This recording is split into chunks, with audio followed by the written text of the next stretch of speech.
Salut à tous les amis, bienvenue au Billet Auto, j'espère que vous allez bien. Aujourd'hui on se retrouve avec notre daily driver du mois de février, j'ai nommé la Ford Mustang Bullitt.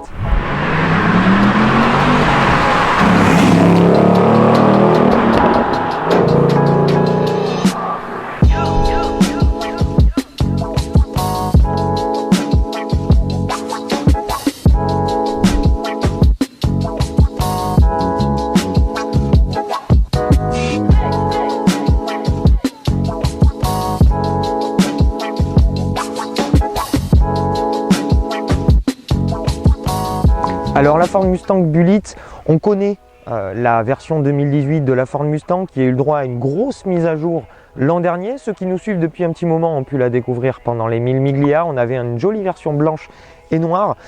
Voici la version Bullitt. On garde les codes de la Ford Mustang, une lame super agressive à l'avant, tellement agressive qu'elle interdit d'ailleurs l'utilisation des radars de proximité, un gros capot nervuré qui nous était interdit sur la précédente version, qui était présent aux États-Unis, qui est présent donc sur cette version 2018 et sur cette Mustang Bullitt, les nouveaux feux qui surplombent des petites écopes pour refroidir les freins. Et sur notre version Bullitt, on a un accastillage un petit peu particulier, un petit peu d'histoire. Steve McQueen se brouille avec Ford sur le tournage de Bullitt, du coup il n'est pas content, il enlève tous les sigles Ford et Mustang de la voiture, du film. Ford s'en sert en termes de marketing maintenant pour cette série spéciale Bullitt. Ford enlève tous les écussons et pour moi ça le fait, la calandre est absolument magnifique, comme ça vidée de tout sigle reconnaissable. On a les jantes qui font hommage aux jantes American Racing de l'époque, des années 60-70, qu'on a vu sur beaucoup de muscle cars, beaucoup de pony cars. On a cette teinte Dark Island Green qui lui va à merveille à cette Mustang. Elle varie selon la luminosité et pour moi c'est peut-être une des plus belles couleurs dont on peut affubler une voiture. Ce vert anglais est absolument splendide. On a toujours des hanches très larges, un côté un petit peu fuyant sur le côté et les feux ultra reconnaissables à l'arrière qui surplombent le petit insigne Bullitt. Pour moi c'est un poil too much, ils auraient dû rien mettre du tout, mais c'est mon opinion personnelle. Et on a la quadruple sortie d'échappement qui est intégrée par un diffuseur qui fait pas semblant. Et croyez-moi, il y a pas mal de choses à échapper. Et cette Mustang, c'est toujours ce look mythique. Elle n'a pas changé. Elle est toujours reconnaissable entre mille et c'est toujours une façon de rouler différente. Pour moi, ça fonctionne notamment sur cet accastillage Bullitt avec ses belles jantes, avec cette belle couleur. Son toit bosselé qui n'est pas inhérent à la version Bullitt, qui est sur toutes les nouvelles Mustang. Et ça lui va parfaitement. Pour moi, c'est une des voitures qui en impose le plus aujourd'hui dans la circulation et ça, c'est sans même l'avoir démarré. En gros, petit coup de cœur esthétique. Maintenant, l'extérieur, on a fait un petit peu le tour. On passe à l'intérieur, c'est parti.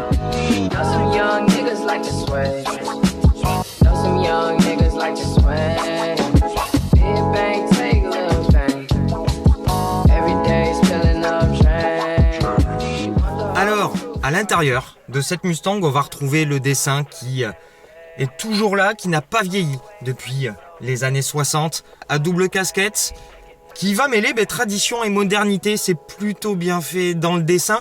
On a donc la double casquette qui est bien évidemment toujours là, mais on a la technologie qui vient s'intégrer à travers le nouveau combiné qui est inhérent à ce restylage de la Mustang, qui est légèrement inspiré de celui de la Ford GT, avec plusieurs affichages disponible, combiné full digital, qui est couplé donc au Sync 3 ici, qui est un petit peu mieux en termes d'ergonomie, même si c'est toujours pas ça, même si on voit que Ford a encore du retard par rapport à tout ça, mais il est à jour en termes de technologie proposée, CarPlay, Android Auto, c'est plutôt complet.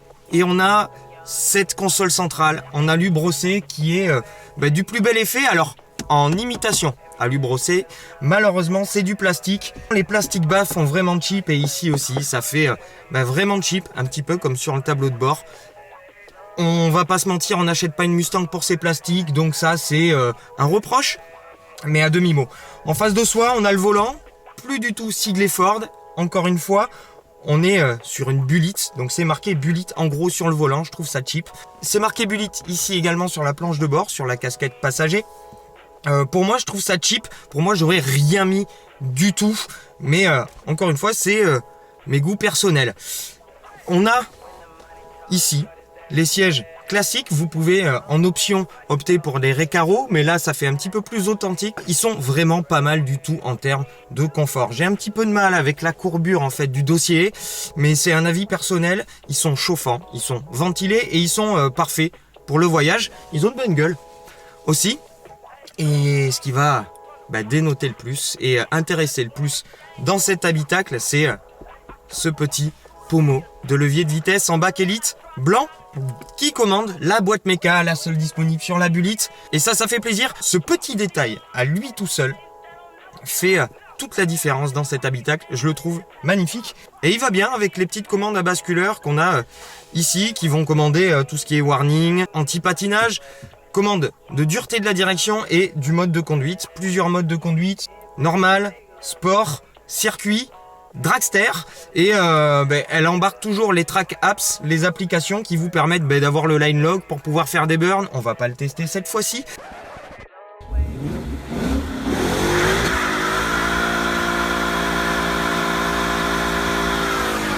Les départs arrêtés, tout ce qui est chrono, etc. Performance de freinage. Donc voilà, on est bien installé. La position de conduite est un petit peu compliquée à avoir avec ces sièges là. Ils sont électriques en bas et ils sont manuels, mais avec des décalages de 10 cm au niveau du dossier. Donc c'est un petit peu dommage, mais une fois qu'on a trouvé la bonne position de conduite, on est bien. Et on a ce volant bien en main, la jante est comme il faut. On l'a bien en main à ceci près que les deux branches ici sont un poil épaisses à ce niveau pour pouvoir bien enrouler sa main derrière. Ça, c'est un petit détail. Je chipote, mais on est parfaitement installé pour prendre la route. Et le mieux à faire, c'est de réveiller le V8, 5 litres, c'est parti.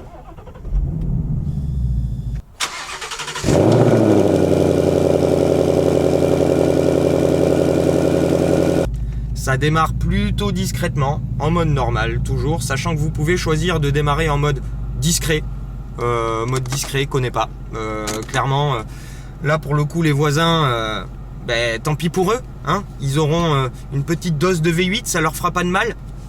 Donc moi je me suis configuré le My Mode, qui est le deuxième mode quand on relève le petit bitonio, sur tout sport et l'échappement circuit évidemment. Et pour ça il n'y a plus que hop à mettre la première et c'est parti. Embrayage un petit peu dur.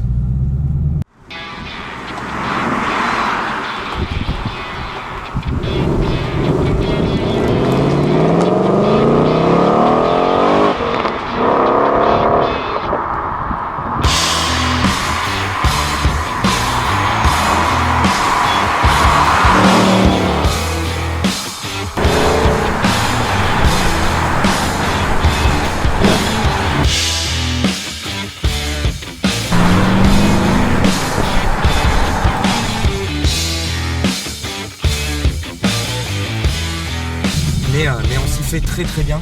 Et puis le petit feulement du V8 est vachement agréable. Petit clignotant qui imite la démarche d'un cheval au pas. Et on y va tout doucement. On commence par la ville. Ça braque plutôt bien pour une grosse auto, 4,80 m, un petit peu plus d'1,90 m de large. Donc il faudra faire attention au gabarit de la Mustang quand vous serez en ville et dans des espaces restreints, d'autant plus qu'il n'y a pas de détecteur d'obstacles à l'avant. Et on a le long capot devant les yeux qui vous permet un petit peu d'appréhender la longueur de l'engin, parce que les roues avant sont vraiment loin devant vous. Une fois que vous sortez de la ville, ça se passe plutôt bien. C'est une belle voyageuse, c'est une belle GT. On a de la place en plus dans la voiture. Vous pouvez voyager à 2 sans aucun souci. À 4 si vous avez des enfants de taille moyenne, petite taille, ça passe. Et elle est très très bonne pour voyager. Un tout petit poil plus de 2000 tours minute en 6ème, à 130. Un petit feulement, les bruits de roulement sont extrêmement bien contenus. Seul problème, on a des bruits aéros qui viennent d'ici, des 80 km/h.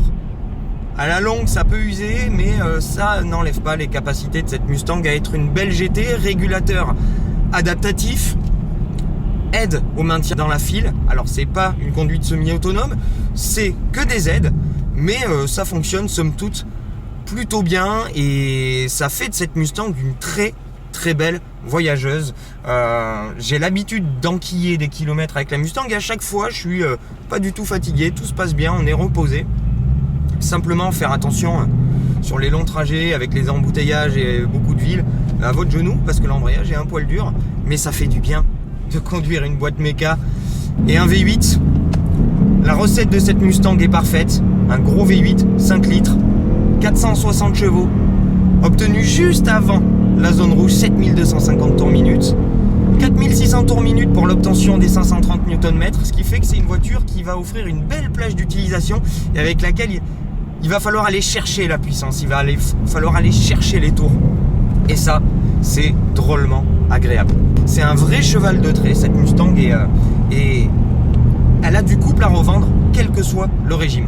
Même si le régime maxi est assez haut, 4600 tours minute à 900 tours minute, jamais la voiture ne va vous donner l'impression de galérer, très clairement. Et donc, on a un V8 Atmo dans toute sa splendeur qui va vous offrir une linéarité assez exemplaire. Certains n'aiment pas, moi j'adore. C'est une voiture qui va vous offrir une allonge simplement extraordinaire parce que vous pouvez enrouler de 900 à 7500 tours minute sans que à aucun moment la voiture ait un trou. Tout est fait pour le plaisir, la voiture va vous engager encore plus avec cette boîte méca. Ce V8 avec l'échappement circuit uniquement sur circuit, les amis, évidemment, va vous gratifier.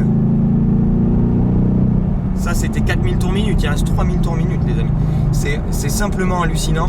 Va vous gratifier d'une extraordinaire sonorité, ça sonne vachement bien, c'est un peu étouffé à l'intérieur. Mais croyez-moi, à l'extérieur, on vous entend loin et fort. Et en termes de sensations, comme je vous disais, la poussée est linéaire, mais ça vous permet de prendre le temps de voir arriver les virages. Parce que c'est une dévoreuse de virages, cette Mustang.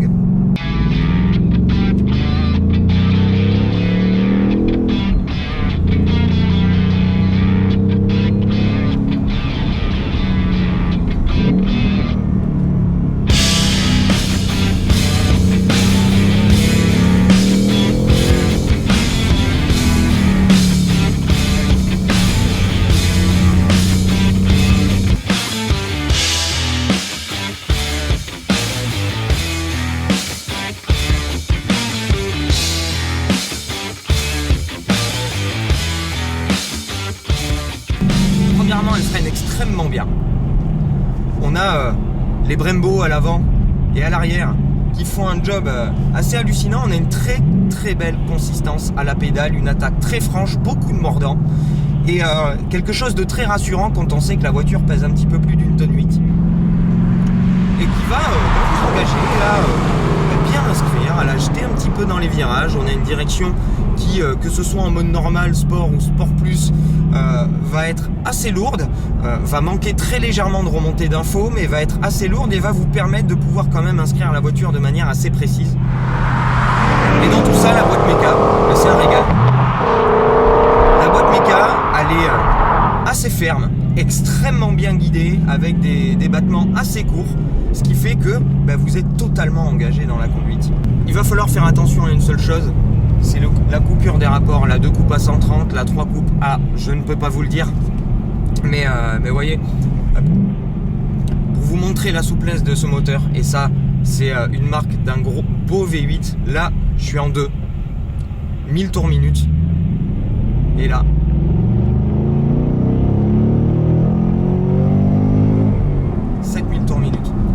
et croyez-moi, il y a tout ce qu'il faut, où il faut, et le châssis est pas aux fraises. Parce que cette nouvelle génération de Mustang, faut pas oublier qu'elle étraîne les 4 roues indépendantes. Et ça change tout. Ça change tout, on n'a plus l'essieu rigide à l'arrière qui va faire en sorte que la voiture fasse l'essuie-glace au moindre coup de gaz.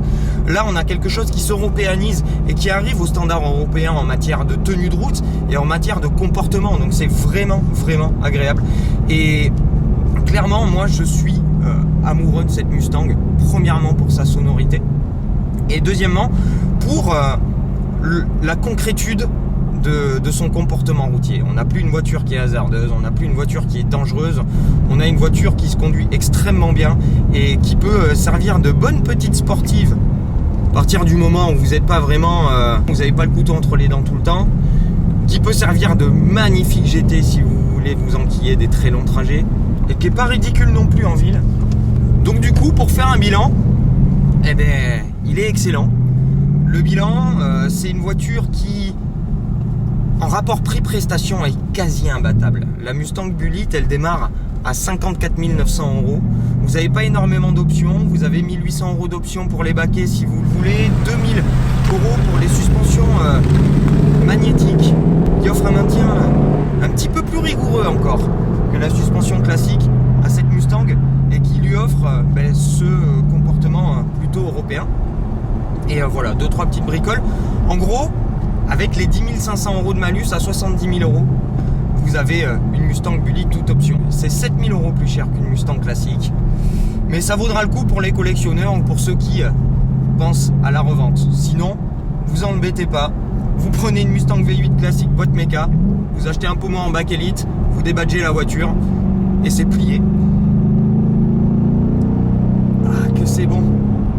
Mais que c'est bon, et encore, vous n'êtes pas à l'extérieur. Après, elle a des défauts, cette Mustang, hein, on va pas se mentir. Premièrement, bon, c'est plastique, je vous en parlais tout à l'heure. La finition n'est pas vraiment extraordinaire et c'est ça qui est dommage. C'est somme toute plutôt bien assemblé quand même. Mais c'est aussi la conso. Hein, n'espérez pas descendre en dessous des 13 litres en moyenne en étant très sage. Si vous ne faites que de l'autoroute à 110, vous pourrez faire 10 litres. Sinon, n'espérez pas descendre en dessous des 13 litres. Et quand vous roulez comme je roule là maintenant, attendez-vous plutôt à un 20 litres de moyenne. En gros, dès que vous touchez l'accélérateur, vous perdez une barre du plein. Mais ça vaut le coup parce que elle vous donne le sourire. Vous démarrez, elle vous donne le sourire. Vous roulez dans un petit village avec les vitres baissées. Vous allez avoir beaucoup de vent, mais